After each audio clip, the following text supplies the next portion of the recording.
Electricity in Rust is more powerful than ever, and in this video I'm going to show you one of the ultimate raid protection circuits. I'm going to be breaking down how you can utilize the seismic sensor to automatically close doors in your base when you get raided, as well as notify you on your cell phone through the Rust Plus app, and that can also trigger things like alarms and lights to intensify the situation and scare off raiders.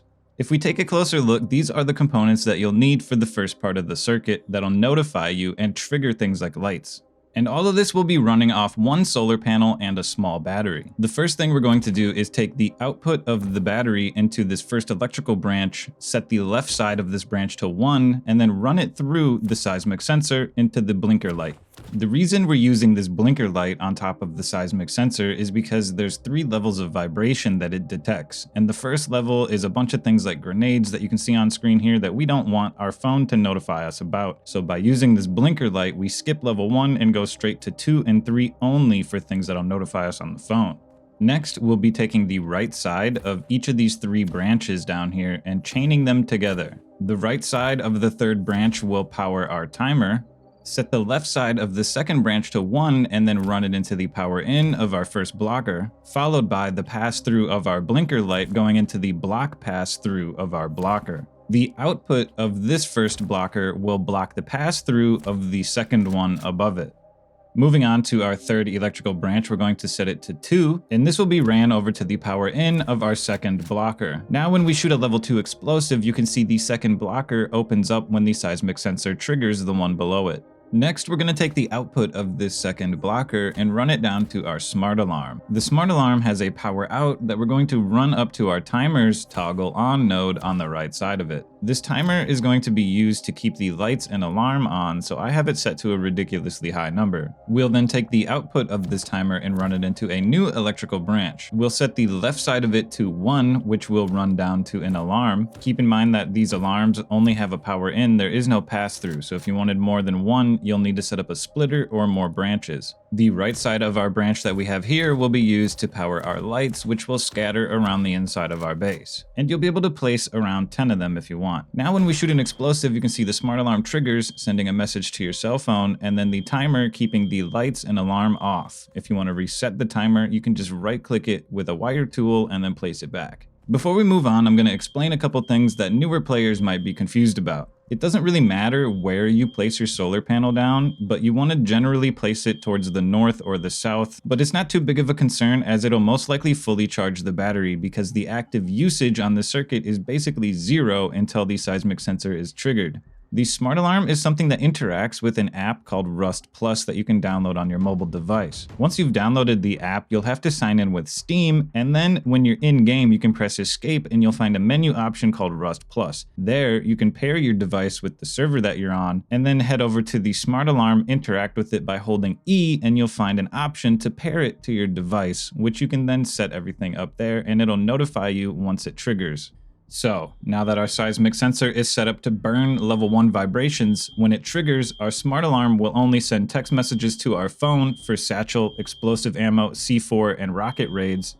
And we've got a timer triggered by the seismic sensor to turn on and stay on for things like lights and alarms. We can utilize this to trigger other things. And what I suggest is having it trigger an automatic door closer.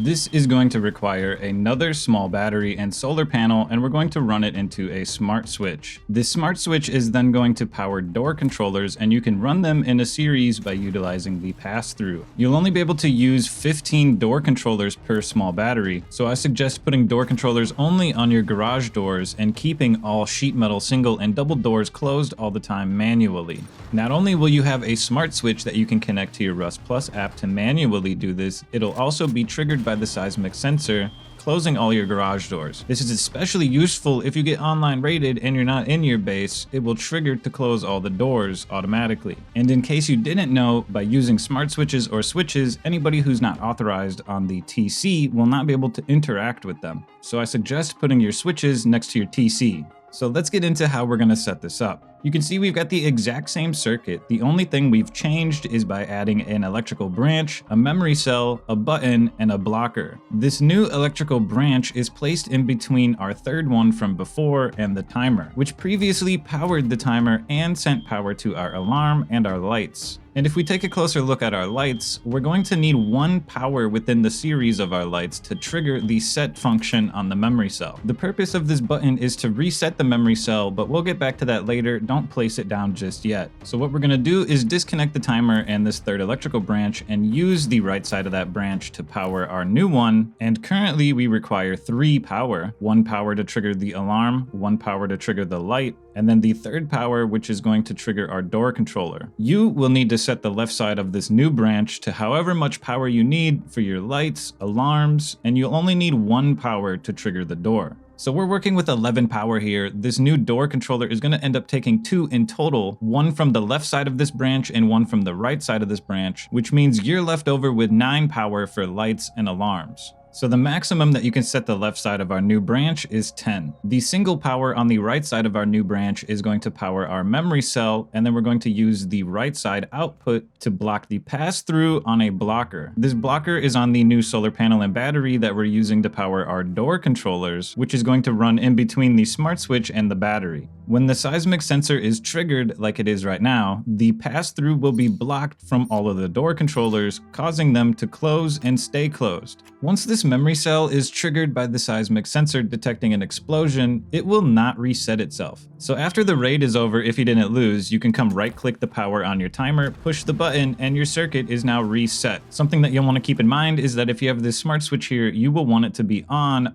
all of the time. The purpose of the smart switch is so that while you're playing the game, if you're in a PvP situation, you can lock down your base manually. But if you want the doors to close automatically by the seismic sensor, the smart switch must be on. It's also worth noting that you do not need the smart switch, and you can just run the power directly out of the blocker into your door controllers without it. So back to this button, you're going to want to make sure that you only place this button down when you need to reset the circuit. Other players will be able to interact with this button otherwise.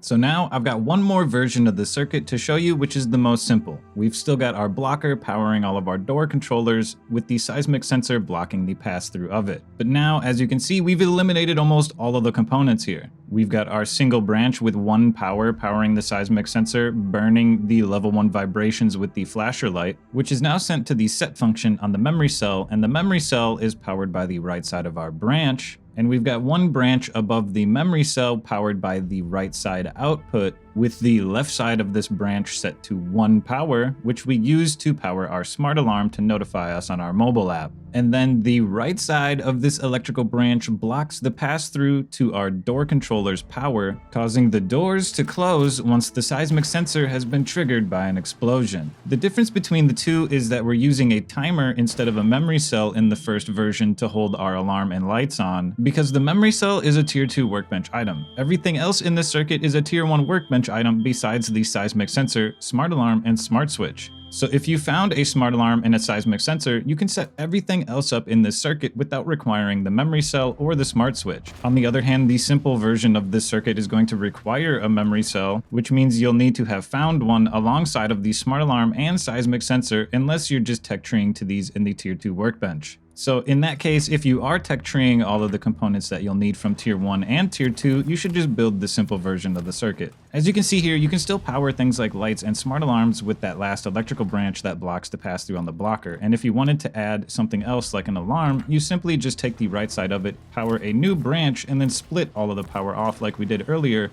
with 1 power on the new electrical branch running into an alarm. And like I said earlier, do not place the button down that resets the memory cell, unlocking your door circuit to be triggered again, because other players can push that button and it'll open all of your doors. If you really wanted to put a switch here, which is inaccessible to unauthorized users, you could do so. It just feels a little bit unnecessary, but it is a quality of life feature. You just add another electrical branch, power it with the right side of the branch that was attached to our memory cell, and we're going to use the right side of this branch to power the memory cell.